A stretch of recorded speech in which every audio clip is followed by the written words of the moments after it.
Hello বন্ধুরা, কেমন আছো সবাই? আশা করছি সকলেই অনেক ভালো আছো। প্রিয় বন্ধুরা, আজকে তোমাদের জন্য নিয়ে এলাম আরও একটি নতুন গল্প। আশা করছি তোমাদের দাঁড়িয়ে যাবে, তাই ভিডিওটি শুরু থেকে শেষ পর্যন্ত দেখো। আমরা খুব গরিব। আমার মা ভালো ভেবে বড়লোক ছেলের সাথে বিয়ে দিয়েছে, কিন্তু বিয়ের প্রথম রাতে আমার স্বামী ঘরে এসেই টানতে টানতে আমাকে দেওরের ঘরে নিয়ে রেখে আসে। তারপর দেওর আমার সাথে সারা রাত। আমার নাম রত্না, আমি একটা গরিব ঘরের মেয়ে, আর আমার বিয়ে একটা মিডিল ক্লাস ফ্যামিলিতে ঠিক হয়। 2 মাস পরেই রমেনের সাথে আমার বিয়ে। আমার মায়ের ছেলে খুব পছন্দ হয়েছিল, তাই আমাকে বলতো, রত্না, তোর কপাল ভালো যে এত ভালো ফ্যামিলিতে তোর বিয়ে ঠিক হয়েছে। বাবা আমার 8 বছর বয়সেই মারা যান, তাই মা অনেক কষ্টে আমাকে মানুষ করেন। আত্মীয় স্বজনের কাছ থেকে কিছু কিছু সাহায্য নিয়ে বিয়েটা ভালোভাবে দেওয়ার চেষ্টা করছিলেন। আমিও আমার বিয়ে নিয়ে খুব খুশি, তাই আমি যে সেলাইয়ের কাজ করতাম সেখান থেকে কিছু কিছু টাকা জমালাম, যাতে বিয়ের দিন সুন্দর করে সাজতে পারি। আমার শ্বশুর বাড়িতে মাত্র 3 জন লোক, আমার শাশুড়ি, স্বামী আর তার ভাই। শ্বশুর অনেক আগেই মারা গেছেন। সবাই আমার শ্বশুর বাড়ির খুব প্রশংসা করত, বিশেষ করে আমার স্বামীর। সবাই বলতো আমার শ্বশুর বাড়ির লোকজন খুব ভালো। দেখতে দেখতে আমার বিয়ের দিন এসে গেল। আমি পার্লার থেকে মেকআপ করিয়ে বিয়ের জন্য যে লজ ঠিক করা ছিল সেখানে পৌঁছালাম। মেকআপ করার কারণে আমাকে খুব সুন্দর লাগছিল। কিছুক্ষণ পরে বরযাত্রী নিয়ে পাত্রপক্ষ বিয়ের লজে পৌঁছলা। এরপর দেখতে দেখতে আমাদের বিয়ে হয়ে গেল। বিয়ের পর সবার খাওয়া দাওয়ার পর আমার বিদায়ের সময় আসলে আমি মাকে জড়িয়ে ধরে খুব কাঁদলাম, কারণ মাকে ছেড়ে অন্য পরিবেশে চিরদিনের জন্য চলে যেতে হবে। তারপর সবাই মিলে আমাকে শ্বশুর বাড়িতে নিয়ে গেল। ওখানে আমাকে শাশুড়ির ঘরে বসিয়ে অনেকগুলো নিয়ম পালন করানো হলো, যার মধ্যে কয়েকটা আমি জানতাম, বাকিগুলো জানি না। সমস্ত নিয়ম পালন করা শেষ হলে আমাকে এই ঘর থেকে বের করে আমার বরের ঘরে নিয়ে গেল। ঘরটা আগে থেকেই ফুল দিয়ে সুন্দর করে সাজানো। এরপর আমাকে খাটে বসিয়ে মাথায় ঘোমটা টেনে দিল। সারাদিনের ধকলে আমি খুবই ক্লান্ত, তাই ঘুম ঘুম পাচ্ছিল। কিন্তু আমি চুপচাপ বসে থাকলাম স্বামীর অপেক্ষায়। 1 ঘন্টার বেশি হয়ে গেল, এখনো আমার স্বামীর কোনো খবরই নেই। আর একটা আশ্চর্যের ব্যাপার হলো, সারাদিনে আমার বর আমার সাথে একবারও কথা বলেনি, এমনকি কারোর সাথে কথা বলতেও শুনিনি। এইভাবে চুপচাপ বসে থাকতে থাকতে কখনো যেন একটু ঝিমুনি ভাব এলো। হঠাৎ দরজার আওয়াজে আমার ঘুম ভেঙে গেল। তাকিয়ে অবাক হয়ে দেখলাম ঘরের মধ্যে কেউ নেই। তারপরে যখন দরজার দিকে তাকালাম, তখন তো আমার চোখ কপালে ওঠার জোগাড়, কারণ দরজা দাঁড়িয়ে আমার স্বামী আর ওর সাথে একটা মহিলা, যাকে দেখে আমার পাগলি মনে হচ্ছিল, কারণ ওর জামা কাপড়ের জায়গায় জায়গায় ছেঁড়া ফাটা আর সবসময় মাথা চুলকে যাচ্ছে। ওই মহিলাকে আমার স্বামীর সঙ্গে দেখে আমি অবাক হয়ে কাছে গেলাম। আমাকে দেখে ওই পাগলি আমার স্বামীর পিছনে লুকিয়ে পড়ল, যেন আমাকে দেখে ভয় পাচ্ছে। আমি আমার স্বামীকে বললাম, রমেন, এই মহিলাটিকে, আর এ আমাদের ঘরে কি করছে? তখন রমেন ওই মহিলাকে নিজের কাছে টেনে এনে বলল যে, এ আমার বউ, আর একে তুমি তোমার মতো সুন্দর করে সাজাও। আমার পায়ের নিচ থেকে মাটি সরে গেল, কারণ আজকেই আমার বিয়ে হয়েছে, আর আমার স্বামী একটা পাগলি মহিলাকে বউ বলছে, আর ওকে আমার মতো সুন্দর করে সাজাতে বলছে। শুনে আমার এচাক দিয়ে জল পড়তে লাগলো। আমি আমার স্বামীকে বললাম, রমেন, তুমি এসব কি বলছো? এই মহিলা তোমার বউ হয় কিভাবে? তোমার বউটা আমি। তুমি তো আজকেই সবার সামনে আমাকে বিয়ে করেছ, আর এখন তুমি চাইছো এই মহিলাকে সুন্দর করে সাজিয়ে আমার জায়গায় বসাতে। এসব কথা শুনে রমেন রেগে গিয়ে বলল, আমি বলেছি তো এ আমার বউ, তুমি একে তোমার মতো সুন্দর করে সাজিয়ে এই ঘরে বসাও, তারপরে তুমি এই ঘর থেকে বেরিয়ে যাও, না হলে আজকেই তোমাকে আমি তালাক দিয়ে দেব। এ কথা শুনে আমার গা কাঁপতে লাগল, কারণ আমার মা অনেক আশা ভরসা নিয়ে আমার বিয়ে দিয়েছে। যদি আমার তালাক হয়ে যায়, তাহলে তো আমার মা জীবিত লাশ হয়ে যাবে। আমার মা সারা জীবন শুধু দুঃখই পেয়েছে।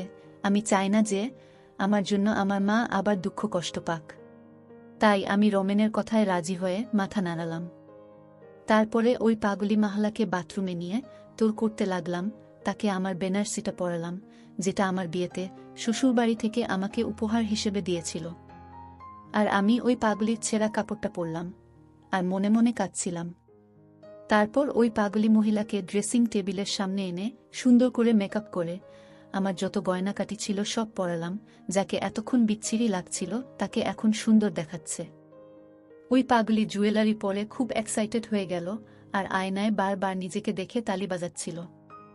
ওই পাগলিকে রেডি করার পর আমি আমার স্বামীর দিকে ইশারা করলে আমার স্বামী উঠে ওই পাগলির কাছে এসে ভালো করে দেখতে লাগল। তারপরে আমাকে ঘর থেকে বেরিয়ে যাওয়ার ইশারা করল। আমি কাঁদতে কাঁদতে বাইরে বেরিয়ে আসলাম। আমাকে দেখে কে বলবে যে কিছুক্ষণ আগেই আমার বিয়ে হয়েছে? আমাকে দেখে যে কেউ পাগলিই বলবে। এই বাড়িতে নতুন, তাই বুঝতে পারছিলাম না এত রাতে কোথায় যাব। কোনো উপায় না পেয়ে দরজার সামনে বসে পড়লাম। কারণ অন্য কোনো ঘরে যদি আমি যেতাম তাহলে আমাকে সবাই বলতো বিয়ের প্রথম রাতেই বর একে ঘর থেকে বের করে দিয়েছে। তাই নিজের অসম্মানের আর তালাকের ভয়ে আমি চুপচাপ আমার স্বামীর দরজার সামনে বসে রইলাম। দুঃখে আমার ঘুমও আসছিল না, তাই চুপচাপ বসে রইলাম। কিছু সময় পরে বারান্দায় কারো আওয়াজ পেয়ে তাকিয়ে দেখি আমার দেওর। ও আমাকে ওখানে দেখে চমকে ওঠে। তারপরে আমার হাত ধরে টানতে টানতে নিয়ে গেল। মুখ ঢাকা ছিল বলে ও হয়তো আমাকে চিনতে পারেনি, আর আমিও কিছু বলতে পারছি না, কারণ এতে আমারই অসম্মান হবে। কারণ আমি সেই মেয়ে যাকে বিয়ের প্রথম রাতেই তার স্বামী ঘরের বাইরে বের করে দিয়েছে। ও হয়তো আমাকে ওই পাগলি ভেবেছিল, তাই টানতে টানতে আমাকে স্টোর রুমে নিয়ে একটা দড়ি দিয়ে বেঁধে ফেলে। তারপর আমি অবাক হয়ে দেখলাম যে সে আমার জন্য বাসির রুটি, তরকারি আর কিছু ওষুধ নিয়ে আসলো, যেটা হয়তো ওই পাগলির জন্য। কিন্তু আমি ওই ওষুধ কিছুতেই খেতে পারবো না, কারণ আমি তো পাগলি না। দড়ি দিয়ে আমার পা বাঁধা ছিল, কিন্তু দুটো হাত খোলা। ও আমাকে ওই বাসি রুটি খেতে বলল। আমি তাড়াতাড়ি মাথা ঝুঁকিয়ে না বললাম। যেই মাথা ঝুঁকালাম তখনই আমার মুখ থেকে কাপড় পড়ে গেল, আর আমার দেওরা আমাকে দেখে চমকে উঠল। ও বিশ্বাসই করতে পারছে না যে এটা আমি। তারপরে ও আমাকে বলল, তুমি এই অবস্থায় কেন? আমি কাঁদতে কাঁদতে ওকে সব কথা খুলে বললাম। ও আমার কথা শুনে মাথায় হাত দিয়ে বসে পড়ল। তারপরে বলল, তোমার উচিত হয়নি দাদার কথা শুনে ওই পাগলিকে নিজের জায়গায় বসানো আর ঘর থেকে বেরানো। এ কথা শুনে আমি বললাম যে তোমার দাদা আমাকে তালাক দেওয়ার আর এই বাড়ি থেকে বের করে দেওয়ার ভয় দেখাচ্ছিল। আর আমার তালাকের কথা শুনলে আমার মা জীবিত লাশে পরিণত হবে। তারপর আমার দেওর আমার পা থেকে দড়ি খুলে আমাকে ওর পিছন পিছন আসতে বলল। আমি ওর পিছন পিছন স্টোর রুম থেকে বেরিয়ে অন্য একটা ঘরে গেলাম, যেখানে আমার শাশুড়ি ঘুমিয়ে। আমার দেওর শাশুড়িকে ঘুম থেকে উঠিয়ে সমস্ত কথা বলল, যেটা শুনে আমার শাশুড়ির দীর্ঘ নিঃশ্বাস ফেলল। আমি বুঝতে পারছিলাম কিছু একটা তো আছে, যেটা এরা আমার থেকে লুকাচ্ছে। তাই আমি আমার শাশুড়িকে সরাসরি জিজ্ঞেস করলাম, ওই মহিলাটি কে, যার জন্য আমাকে আমার ঘর থেকে বের হয়ে আসতে হয়েছে? তখন আমার শাশুড়ি দেওরকে বাইরে যেতে ইশারা করল। দেওর বাইরে বেরিয়ে গেলে শাশুড়ি আমাকে ওনার পাশে বসিয়ে বললেন যে ও হলো আমার বান্ধবীর মেয়ে। ওর ছোটবেলাতেই ওর বাবা মা মারা যায়, তাই আমি ওকে এ বাড়িতে এনে নিজের মেয়ের মতো মানুষ করি। ওরা তিনজনে একসাথেই বড় হয়। রমেনের সাথে ওর বন্ধুত্ব খুব ভালো ছিল। আমার শাশুড়ি আরও বললেন, ওই পাগলি মেয়েটার নাম অনন্যা। ও বড় হলে আমার শাশুড়ি ওকে বিয়ে দেওয়ার জন্য পাত্র দেখতে শুরু করলে অনন্যা বলে যে ও কাউকে ভালোবাসে আর তাকেই বিয়ে করতে চায়। এটাতে আমার শাশুড়ি খুশি হয়ে ওই ছেলের সাথেই অনন্যার বিয়ে ঠিক করেন। কিন্তু এই খবর যখন রমেন শুনল তখন ও চিৎকার চেঁচামেচি জুড়ে দিল, কারণ ও অনন্যাকে ভালোবাসে আর বলে বিয়ে যদি করতে হয় তাহলে অনন্যাকেই করবে। একথা শুনে আমার শাশুড়িও মনে মনে খুশি হয়েছিল, কারণ উনিও অনন্যাকে খুব পছন্দ করতেন। কিন্তু যখন অনন্যা শুনল যে রমেন ওকে ভালোবাসে এবং বিয়ে করতে চায়, তখন অনন্যা সরাসরি না বলে দেয়। এটা শুনে রমেনের মন ভেঙে যায়, তাই ও ব্যবসার কাজে বাইরে চলে যায়। অনন্যার একটা শুনে আমার শাশুড়ির খারাপ লাগলেও তিনি অনন্যার বিয়ে ধুমধাম করেই দেন। রমেন এতটাই দুঃখ পেয়েছিল যে ও অনন্যার বিয়েতেও আসেনি। অনন্যা বিয়ের মাত্র 2 মাস পরেই ফিরে আসে, কারণ ওখানে থেকে ও কেমন পাগল হয়ে যাচ্ছিল। আর ওর স্বামী ওর সমস্ত গয়নাগাটি টাকা পয়সা নিয়ে পালিয়ে যায়। তারপরে আর তাকে খুঁজে পাওয়া যায়নি। পরে খোঁজ খবর নিয়ে জানা যায় অনন্যার সঙ্গে ছেলেটির অনলাইনে পরিচয়, তার মানে ছেলেটি একটা ফ্রড, যে টাকা পয়সার লোভে ফ্রড বিয়ে করেছিল। অনন্যা তখন প্রেগন্যান্ট। এ কথা শুনে দুঃখে অনন্যা পাগলের মতো আচরণ করতে শুরু করে। তারপরে যখন ওর বাচ্চা নষ্ট হয়ে যায় তখন অনন্যা পুরোপুরি পাগল হয়ে যায়। এই খবর যখন রমেন শোনে ও তাড়াতাড়ি বাড়ি ফিরে অনন্যার খেয়াল রাখতে শুরু করে। ও অনন্যাকে ভালো ডাক্তার দেখায়, কিন্তু ডাক্তার বলেছিল হয়তো অনন্যা পুরোপুরি ঠিক হবে না, একটা মাত্র সম্ভাবনা আছে, ওর সাথে যা যা হয়েছে তাই যদি আবার রিপিট করা হয় তাহলে হয়তো ও ঠিক হতে পারে। এ কথা শুনে রমেন ওকে বিয়ে করার জন্য ব্যস্ত হয়ে পড়ে। তখন আমার শাশুড়ি ওকে নিজের দিব্যি দিয়ে কোনরকমে আটকে রাখে। এইভাবে 1 বছর কেটে গেল, কিন্তু অন্যার কোনো উন্নতি দেখা গেল না। তাই আমার শাশুড়ি রমেনকে বোঝাতে লাগল, অনন্যা যখন 1 বছর ও ঠিক হয়নি, তাহলে কি এমন গ্যারান্টি আছে যে ও বিয়ের পরে ঠিক হয়ে যাবে? আন্না খুব বেশি পাগলামি করত, আর ওর ধারে কাছে কেউ ঘেঁষতে পারত না। আর কয়েকবার তো ও কামড়ানোরও চেষ্টা করেছে, আর সুযোগ পেলেই বাড়ি থেকে পালিয়ে যেত। তাই আমরা ওকে দড়ি দিয়ে বেঁধে রাখতে বাধ্য হই। রমেনের এত চেষ্টার 1 বছর পরেও অনন্যা যখন ঠিক হল না, তখন বাড়ির সবাই রমেনকে বুঝিয়ে শুনিয়ে বিয়ে দিল। কারণ সবাই ভেবেছিল যে রমেন বিয়ে করলে হয়তো ওর মন থেকে অনন্যার প্রভাব কমে যাবে। আমার শাশুড়ি সব সময় চাইত রমেন যেন বিয়ে করে সুখী হতে পারে। কিন্তু রমেন যে অন্যাকে পুরনো জীবনের কথা মনে করানোর জন্য অনন্যাকে নিজের বাসর ঘরে নিয়ে গেছে, এটা তারা কেউ জানত না। শাশুড়ির মুখ থেকে এই সমস্ত কথা শুনে আমার কারেন্টের শক খাওয়ার মতো অবস্থা হলো।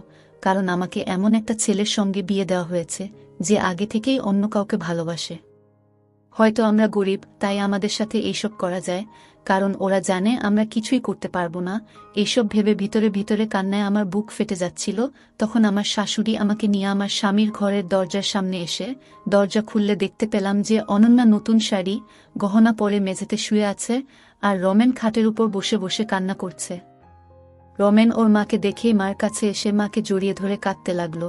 কান্না থামলে আমার শাশুড়ি রমেনকে বোঝাতে লাগলো যে রমেন আমার সাথে কি কি অন্যায় করেছে। এরপর রমেন আমার দিকে মাথা নিচু করে দাঁড়িয়ে আমার কাছে ক্ষমা চাইল। এরপর আমার শাশুড়ি ঘুমন্ত অন্যাকে ঘুম থেকে উঠিয়ে বুঝিয়ে শুনিয়ে নিজের সঙ্গে নিয়ে গেলেন। উনারা যাওয়ার পরেই রমেন আমার কাছে আবার ক্ষমা চেয়ে আমাকে কারণ বোঝাতে লাগলো, যেটা আমি আগে আমার শাশুড়ির কাছে থেকে শুনেছি। আমি বুঝতে পারলাম যে রমেন বিয়ে করতে চাইত না, যাতে ও অনন্যার দেখাশোনা করে, ঠিক করতে পারে এবং ওকে বিয়ে করতে পারে। কিন্তু বাড়ির সবাই জোর করে ওকে আমার সাথে বিয়ে দিয়ে দেয়। রমেন নিজের দুঃখ আমার সাথে শেয়ার করতে শুরু করলে আমি ওকে বললাম, আমি সবসময় তোমার পাশে আছি। আমার নিজের উপর বিশ্বাসও ছিল যে আমি ওর মনে আমার জন্য জায়গা করে নিতে পারব, আর এইসব কথা না আমি আমার মাকে না অন্য কাউকে বলতে পারব। আমি ওই বাড়িতে অনন্যার সাথে নিজের বোনের মতো ব্যবহার করতে শুরু করি, ওর খাওয়া দাওয়া দেখাশোনা করতে থাকি। ফলে বাড়ির সকলের সাথে সাথে রমেনের মনেও আমার জন্য জায়গা তৈরি হয়, যেটা আমার স্বামী আমার সঙ্গে মিষ্টি মিষ্টি কথা বলে বোঝাত। কিন্তু অনন্যার অবস্থা কোনো উন্নতি হয়নি। ওর ওষুধ চেঞ্জ করেও দেখা হয়েছে, কিন্তু কোনো ফল পাওয়া যায়নি। কিন্তু তবুও রমেন চাইতো অনন্যা যেন ভালো হয়, তাই আমি দিনরাত পরিশ্রম করতাম, ওকে নিয়ে ডাক্তারের কাছে চেক আপ করাতে যেতাম। কিন্তু অনন্যার অবস্থার কোনো উন্নতি হয়নি। ধীরে ধীরে অনন্যার অবস্থা খারাপ হতে থাকে ও এখন সারাদিন বিছানাতেই শুয়ে থাকে। তাই আমি রমেনকে বললাম ওকে শহরের সবচেয়ে ভোলা ডাক্তারকে দিয়ে চেক আপ করাতে। যখন আমরা সেই ডাক্তারের কাছে নিয়ে গিয়ে চেক আপ করালাম, ডাক্তারের কথা শুনে আমরা সবাই হতাশ হয়ে গেলাম। কারণ ডাক্তার বলল অনন্যার শরীরে ধীরে ধীরে ক্যান্সার ছড়িয়ে পড়েছে, ওর জীবন আর মাত্র কয়েকদিনের। কিন্তু আমরা হাল না ছেড়ে ওর ক্যান্সারের চিকিৎসা করাতে লাগলাম। কিন্তু এত চিকিৎসা করেও কোনো ফল পাওয়া গেল না। আমার বিয়ের 6 মাসের মাথায় অনন্যা সবাইকে দুঃখ দিয়ে এই পৃথিবী ছেড়ে চলে গেল। ওই ছেলেটার উপর আমার খুব রাগ হতো, যার কারণে অনন্যার এই অবস্থা। ওই ছেলে পৃথিবীর যেখানেই থাকুক না কেন, জীবনে কখনো সুখী হতে পারবে না। ওই ছেলেটি যদি লোভর কারণে অনন্যার জীবন নিয়ে ছিনিমিনি না খেলত, তাহলে অনন্যা এখন ছেলে মেয়ে নিয়ে সুখে শান্তিতে ঘর সংসার করত। কিন্তু আমরা যেটা ভাবি সেটা সবসময় হয় না, কারণ বিধাতা যার কপালে যা লিখে দিয়েছে তাই হয়। অনন্যার সাথেও তাই হয়েছিল, যা বিধাতা ওর কপালে লিখে রেখেছিল, যার দুঃখ আমাদের সারা জীবনেও শেষ হবে না। এখন অনন্যা নেই, তাই রমেনের জীবনে শুধুমাত্র আমিই ছিলাম। ধীরে ধীরে রমেনের মন থেকে অনন্যার প্রভাব কমে গেল, কিন্তু ও আজও মাঝে মাঝে অনন্যার কথা মনে করে, কারণ অনন্যা ওর প্রথম প্রেম। ওকে বিয়ে করার জন্য রমেন সব রকম চেষ্টাই করেছিল, কিন্তু অনন্যা ওর ভাগ্যে ছিল না। রমেন বুঝতে পেরেছিল যে বিধাতা যার সাথে যার জোড়া তৈরি করেছে তাকেই সে পাবে। হয়তো বিধাতা রমেনের সাথে অনন্যার জীবন লেখায়নি। অনন্যা মরার 2 মাস পরেই রমেন আমার সাথে নতুন করে জীবন শুরু করে। কিছুদিন পরে আমি প্রেগন্যান্ট হই আর একটা মেয়ের জন্ম দিই। রমেন আমাদের মেয়ের নাম অনন্যা রেখেছে। আর ওকে দেখলেই রমেনের মন খুশিতে ভরে উঠত। কিন্তু আমাদের মনের ভিতরে এখনো অনন্যা বেঁচে আছে। ধন্যবাদ।